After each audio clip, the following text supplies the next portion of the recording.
दोस्तों भले Goku world को कई बार बचा चुका होगा, पर गोकू भी एक मॉर्टल है जिसकी वजह से वो भी मिस्टेक्स कर सकता है। स्वागत है आपका दोस्तों स्क्रीन पॉइंट पे, और आज हम बात करने वाले हैं गोकू के टॉप 10 वर्स्ट डिसीजन के बारे में।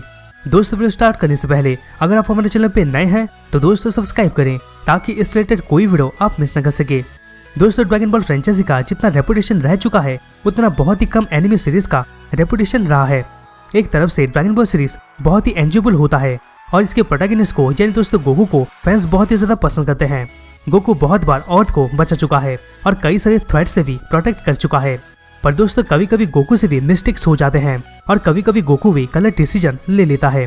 पर क्या आप कभी गोकू के मिस्टेक्स या तो वर्स्ट डिसीजन को नोटिस किए हैं? अगर नहीं किए दोस्तों इस वीडियो में आपको वही हम बताने वाले हैं। तो दोस्तों टाइम ना लेते हुए चलिए स्टार्ट करते हैं। नंबर 10, उबो को ट्रेन करने के लिए अपने फैमिली और फ्रेंड्स को छोड़ दिया था। दोस्तों आपको भी पता होगा कि ड्रैगन बॉल सीरीज बहुत ही इंप्रेसिव होता है। गोकू को हम लगातार बड़े होते हुए देखे हैं, पर ड्रैगन बॉल का एंडिंग थोड़ा शॉकिंग था। जब गोकू को पता चलता है कि उबो इविल बो का रिवन था तब वो उसे ट्रेन करने का सोचता है। ये एक अच्छा डिसीजन था, लेकिन उस वक्त उबो गोकू को जानता ही नहीं था। फिर भी यहाँ पर गोकू उसको ट्रेन करने के लिए अपने फैमिली और फ्रेंड्स को छोड़ के चला गया था। भले ये एक अच्छा डिसीजन था, पर दोस्तों यहाँ पर दोस्त और फैमिली को छोड़ के जाना एक अच्छा डिसीजन बिल्कुल भी नहीं था। हमारा दोस्तों यही माना है, आपका क्या माना है कमेंट बॉक्स पे जरूर कमेंट कीजिएगा। अभी दोस्तों नंबर 9 पे आता है ही forget about his heart waxing medication.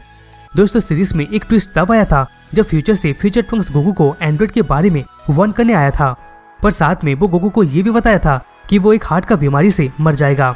ऐसा ना हो इसीलिए वो गोकू को एक एंटीडोट दिया था, पर गोकू वो एंटीडोट को लेने के लिए एक बार भूल भी गया था। यहाँ पर दोस्तों गोकू का ये चीज भूल जाना ही उसका बड़ा गलती था, क्योंकि इसके वजह से गोकू कमजोर हो गया था और इसका जगह वेजिटा को लेना पड़ा था। अगर वो एंटीडोट ले लेता तो ऐसा कुछ भी प्रॉब्लम नहीं होता। अब इस पर 8 पे आता है रेड रिबन आर्मी को छोड़ना उसका सबसे बड़ा गलती था। दोस्तों आपको भी कहीं ना कहीं पता होगा कि गोकू का प्रेजेंट का कनेक्शन बचपन से होता है। अगर हम नोटिस करते हैं तो गोकू के यंगर टाइम में इसके लिए सबसे बड़ा चैलेंज रेड रिबन आर्मी को हराना ही था।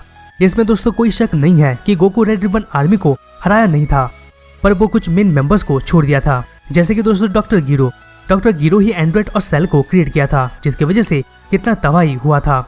और फिर फ्यूचर ट्रंक्स की ब्रोकन टाइमलाइन में भी डॉक्टर गिरो ही था। अगर गोकू डॉक्टर गिरो को स्टार्टिंग में खत्म कर देता तो ये सब अवॉइड किया जा सकता था। अब इसमें 7 पे आता है ही गिव्स संजुविन टू सेल। दोस्तों ड्रैगन बॉल के दौरान बहुत सारे ऐसे आइटम्स होते हैं जो कि फाइट करने के समय में काम आते हैं। वैसे ही संजुविन नाम का एक आइटम होता है जो कि दोस्तों यूजर को पूरी तरीके से हील कर देता है। अगर हम नोटिस करते हैं तो सेल के दौरान गोकू सेल के ऊपर भारी पड़ रहा था, पर गोकू यही चाहता था कि गोहन उसको बराबरी का टक्कर करे। इसकी वजह से गोकू सेल को संजुविन दे दिया था, क्योंकि वो जितना घायल था वो रिकवर होके बराबरी का टक्कर हो सके। पर दोस्तों ये चीज सेल को और भी ताकतवर बना दिया था, जो कि गोहन के लिए अच्छा नहीं था। लास्टली हमारा तो यही मानना है कि ये गोकू का एक वर्स्ट डिसीजन था, लेकिन दोस्तों आपका क्या मानना है कमेंट बॉक्स पे जरूर कमेंट कीजिएगा। अभी दोस्तों 6 पे आता है रिपीटेड ट्विस्ट फ्रीजा। दोस्तों ड्रैगन बॉल में कई सारे विलन्स देख चुके हैं, पर उनमें से ज्यादा अटेंशन फ्रीजा को ही मिलता है और उसको बहुत बार गोकू से बदला लेने का अपॉर्चुनिटी भी मिल चुका है। पर दोस्तों यहाँ पर गोकू का यही गलत डिसीजन होता है कि वो बार बार फ्रीजा के ऊपर भरोसा कर लेता है और उसको छोड़ देता है। नेमिक में गोकू फ्रीजा को छोड़ देने का सोचा था और इसकी वजह से गोकू के ऊपर जान का खतरा भी। इसके बाद गोकू फ्रीजा को पावर अप टूर्नामेंट के लिए ले लिया था, जिसकी वजह से इसका रिवाइव भी हो पाया था। लेकिन दोस्तों ये फ्यूचर में जाके एक बहुत ही बड़ा प्रॉब्लम क्रिएट कर सकता है। हमारा तो दोस्तों यही माना है, आपका क्या मानना है कमेंट बॉक्स पे जरूर कमेंट कीजिएगा। अभी दोस्तों नंबर 5 पे आता है गोहन की तरफ पोर्टल इयरिंग क्यों फेंका उसने। दोस्तों ड्रैगन बॉल जी का वो पल बहुत ही रोमांचक था जब फ्यूजन जैसा चीज को इंट्रोड्यूस किया गया था। आपको भी पता होगा कि फ्यूजन से 2 फाइटर कंबाइन होके एक पावरफुल कैरेक्टर में चेंज हो जाते हैं। इसी फ्यूजन में पोर्टल इयरिंग का भी जरूरत पड़ता है। पोर्टल इयरिंग की मदद से नॉर्मली गोकू वेजिटा के साथ फ्यूज होता है, पर दोस्तों पहले गोकू गोहन के साथ फ्यूज होने का सोचता है। गोकू वो इयरिंग को गोहन की तरफ फेंका था, पर दोस्तों यहाँ पर गोहन कैच को मिस कर दिया था और साथ में वो बू के द्वारा भी एब्सॉर्ब हो गया था। यहाँ पर दोस्तों डायरेक्टली हमारा बोलने का मतलब यह है कि अगर ऐसा कुछ नहीं होता तो सुपर बू का फॉर्मेशन भी नहीं होता। अभी दोस्तों 4 पे आता है ही listen to Reddit and let him go. दोस्तों ड्रैगन बॉल जी में हमें ये पता चला था कि गोकू एक एलियन है, पर खतरनाक चीज तब हुआ था जब पता चला था कि गोकू का एक इविल भाई भी है और वो गोकू को मारने के लिए अर्थ में आ चुका है। उसका नाम रेडिट था। एक तरफ से देखा जाए तो रेडिट ड्रैगन बॉल का पहला बड़ा विलन था। जब पिकोलो गोकू रेडिट से लड़ रहे थे तभी रेडिट घायल हो जाता है और गोकू उसके पूंछ को पकड़ लेता है। इसके बाद रेडिट नाटक करता है कि और वो किसी को कुछ नहीं करेगा और औरत को छोड़ के चला जाएगा। और गोकू मान भी गया था और उसके पूंछ को छोड़ दिया था, जिसके वजह से रेडिट फिर से पलटवार कर दिया था। लेकिन शुक्र है पिकोलो का, एंड में रेडिट मारा गया था। अभी दोस्तों नंबर 3 पे आता है हिज स्पीयर बू सो ही कैन फाइट गोटेन। दोस्तों आपको ऑलरेडी पता होगा कि बू इतना खतरनाक विलन था कि इसके लिए गोकू और बाकी के जी फाइटर्स को मिलके हराने का तरीका सोचना पड़ा था।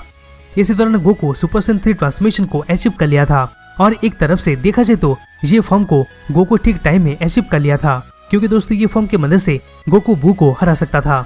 पर गोकू ये सोच रहा था कि गोटेन और ट्रंक्स फ्यूज होके गोटेन बन जाए और गोटेन बन के उससे फाइट करे और उसको हराए। पर दोस्तों गोटेन भी बू के द्वारा एब्सॉर्ब हो गया था। और दोस्तों यहाँ पर हमारा कहने का मतलब ये है कि जो चीज एक बार में हो सकता था उसको गोकू बढ़ा दिया था। इसका दोस्तों ये डिसीजन बिल्कुल भी सही नहीं था। अब इस पर 2 पे आता है काश उस टाइम वो टेलीपोर्ट हो जाता। दोस्तों अगर हम नोटिस करते हैं तो सेल के साथ लास्ट फाइट बहुत ही सरप्राइजिंग था। आपको भी पता होगा कि गोहान ही था जो सेल को डिफीट किया था। पर सेल के डिफीट होने के बाद गोकू को सेल का रिजनरेशन एबिलिटी के बारे में पता चलता है। तो फिर गोकू अपना इंस्टा ट्रांसफॉर्मेशन की मदद से वो सेल डिस्ट्रक्शन सेल को किंग काय के प्लैनेट में ले गया था। पर इस दौरान गोकू या तो किंग काय का लाइफ को सेक्रीफाइस करने की वजह वो अर्थ में फिर से टेलीपोर्ट हो सकता था। पर दोस्तों ऐसा कुछ नहीं हुआ था। यहाँ पर दोस्तों गोकू का टेलीपोर्टेशन होने वाला डिसीजन ना लेना भी उसका एक गलत डिसीजन था। फाइनली दोस्तों नंबर 1 पे आता है ही causes the power up tournament. दोस्तों अगर हम नोटिस करते हैं तो ड्रैगन बॉल कैनन में अब तक का सबसे लंबा आर्क टूर्नामेंट ऑफ पावर ही रहा है। इसमें हमें बड़े मल्टीवर्स कंपटीशन देखने को मिले थे जिसका नाम पावर अप टूर्नामेंट था। ये टूर्नामेंट 2 जिनों के द्वारा बस एंटरटेनमेंट पर्पस के लिए रखा गया था। पर दोस्तों इस टूर्नामेंट की वजह से यूनिवर्स के ऊपर बहुत ही ज्यादा इफेक्ट हुआ था। ये कंपटीशन के लिए कहीं ना कहीं गोकू ही जिनो के दिमाग में ये आइडिया लाया था और कहीं ना कहीं गोकू ही जिनो को इस कंपटीशन के बारे में सोचने के लिए इंस्पायर किया था। इतना ही नहीं, जिनो जब इस चीज के बारे में सोचा था तब गोकू जिनो को एक बार भी नहीं रोका था। और दोस्तों टूर्नामेंट के एंड में क्या क्या हुआ था हम सबको पता है। ओवरऑल एक तरफ से देखा जाए तो ये गोकू का सबसे वर्स्ट डिसीजन था। तो दोस्तों यही था टॉप 10 वर्स्ट डिसीजन अब गोकू के बारे में। दोस्तों वीडियो आपको कैसा लगा कमेंट बॉक्स पे जरूर कमेंट कीजिएगा। दोस्तों अगर वीडियो अच्छा लगा तो प्लीज इस वीडियो को लाइक करना मत भूलेगा, जिससे हमें मोटिवेशन मिलता रहेगा और हम अब तक ऐसे ऑसम कंटेंट पहुंचाते रहेंगे। तो दोस्तों मुझसे वापस मिलते हैं किसी दूसरे नई वीडियोस में।